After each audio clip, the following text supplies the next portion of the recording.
Good morning, good evening, good afternoon, wherever you may be. CC here, Chris, from New York, Westchester County. It's 4/15, 2021. How's everybody doing? Is everybody acclimated yet to this complete nonsense? This is one thing I never understood, just for the last couple of months, when they rolled out the vax. Are you telling me that these people that have been running around afraid of something, hiding in their house, not going to work, and losing their jobs, unfortunately, they have no control over that, are now going to get themselves vaxxed with what they're hiding from? Injected? Oh, God. God, help us. Help us, Creator. Well, you created these people. I didn't. Oh, man. Anyway, so I've been helping somebody move, so I've been kind of busy the last couple of weeks. My apologies. And it looks like this highway's going to become flooded shortly. So I'd like to get the hell off of it. It's pouring rain here, but it's been only doing it for, I don't know, a few hours now. But, you know, it's April. What do you expect? Okay, so, you know what I love? Before I get into Flat Earth, I'm always talking about Flat Earth, but what I really love are the guys that, you know, the guys that are just rah with NASA, you know, and I bump into them every once in a while, and I see them at the gas station filling up or something like that while I'm there, and I've never really had anybody. They all give me strange looks, something like that, when they look at my plate, and but this one, I wish I had my camera going, was just off the charts. I mean, really to a point where he was actually attracting attention. So I guess I shall have to get into the details of the conversation that we had, which was quite comical, shall we say, in so many words. The fuck you talking about? NASA lies? I saw him go to the moon. There's a rock in a museum from the moon. I'm sorry, sir. Did you say you saw them go to the moon? No, you heard them go to the moon. On the radio, if you were even alive at that time.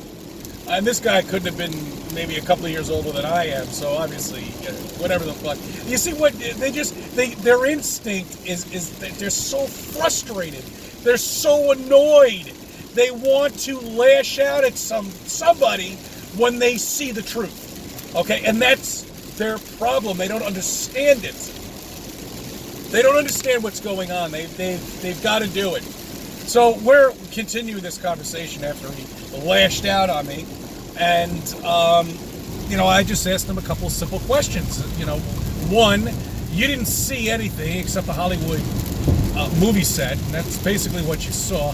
Two, he started screaming and yelling at me. What about the astronauts? They were there. They're bouncing on there. Look, they're going very slowly. Excuse me, sir.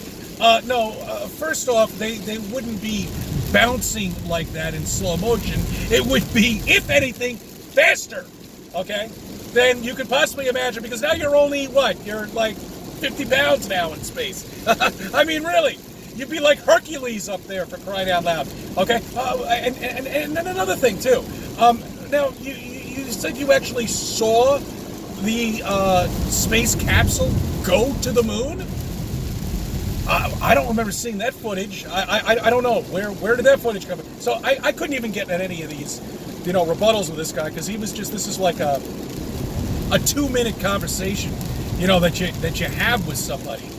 Look at this buffoon. He's in one of those pickup trucks, you know, with the lights that looks like lit up like a fucking Christmas tree. Make him look tough. You know, he's got to look tough. He's got a small dick, so he's got to look tough. You know, Usually what happens when people buy these stupid cars. Anyway, I'm not saying that's everybody, but, you know, hey, look, what do you want me to do? You know, these guys are just buffoons. And they make themselves look like buffoons. You know, I hate it when I get distracted like this. I really do. Anyway, so you can see how the conversation was going. I mean, it was going nowhere. There's no way of, you know, talking to this guy and bringing him back into reality. His mind is set. Okay, and that's the problem with the majority of the population, is that they have to find this out themselves. There's nothing that I can tell them that is going to get them to look at flat Earth. There's absolutely nothing at all that could get them over the edge. They've got to research it, and when they do, I'm not going to be around when they understand and they finally figure out that the Earth is flat. They will be able to contact me, but they probably won't. You know? Hey, buffoon, that's good. Enjoy your life. Oh, wow. Yeah, that's great. Oh, look at him. Look at him go. He's showing his childishness. See, that's the thing with these people, is that they're just children. You know, that's all that they are children. And if, you know, I don't want to say if you're not into flat Earth, you're a child, but if you're not investigating the truth, you know, you've got a child mentality level. Doesn't matter what kind of education you have. When you are put in a situation where you really have to think, okay, I'm not saying sitting in a classroom with a pencil and paper. I'm saying when you actually really have to think, chances are your thought process is of a child. Does that make any sense at all to you? That's what we're dealing with here. That's why everybody's running around like a chicken without a head. They don't know what's going on. They don't know what the truth is. They don't know anything about physics. They don't know anything about how a virus is transmitted. They don't know anything. And the problem is with the schools, okay, and because they don't teach any of that in school. You know, if you decide to get into that field, that's different. But then you're part of the system. You've got to keep your mouth shut. You can't open it up. And if you do, well, you're going to get fucked.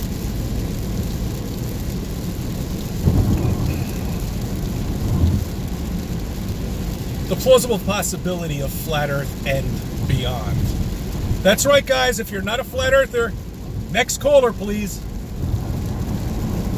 I'm going to get into a little bit about deja vu and time. I don't believe time exists.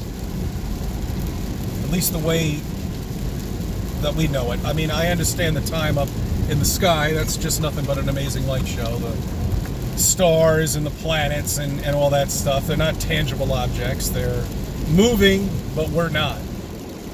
You're on a flat Earth. You're covered with a dome. Where these stars are actually, these lights are actually, we don't know. But time does not exist the way we think it exists. It's not 30 years, it's not 40 years, it's not 50 years. This is why I bring up deja vu. Why deja vu exists.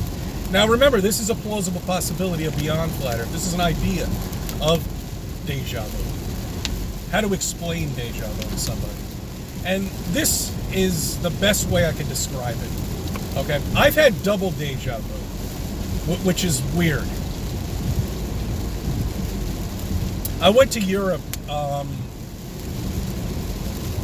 not too long ago, and while I was looking at the artifacts, I was experiencing deja vu. I was in my home country, which is really weird.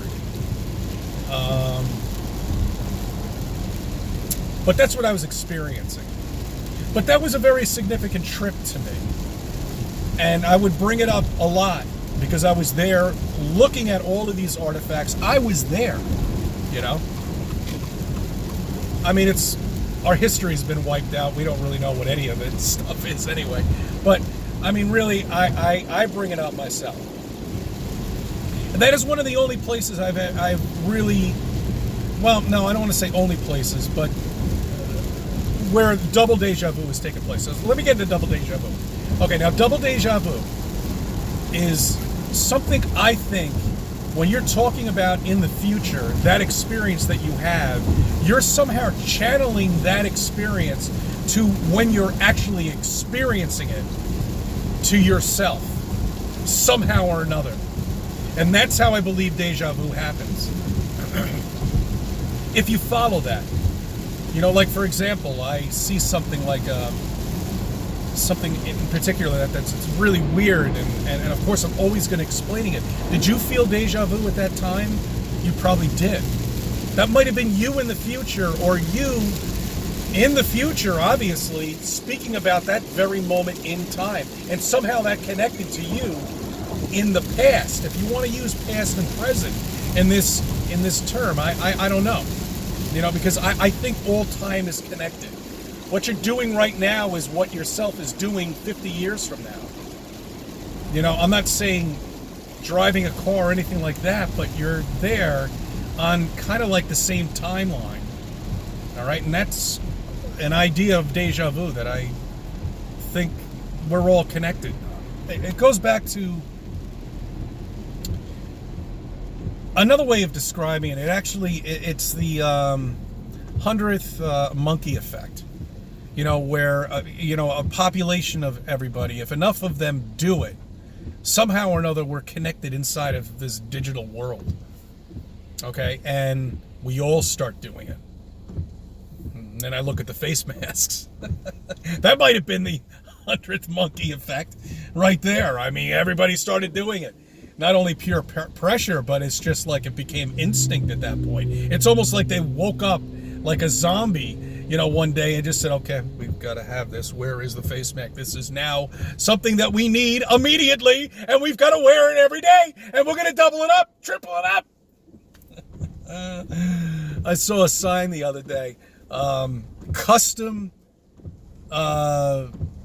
whatever you want to call it, epidemic wear.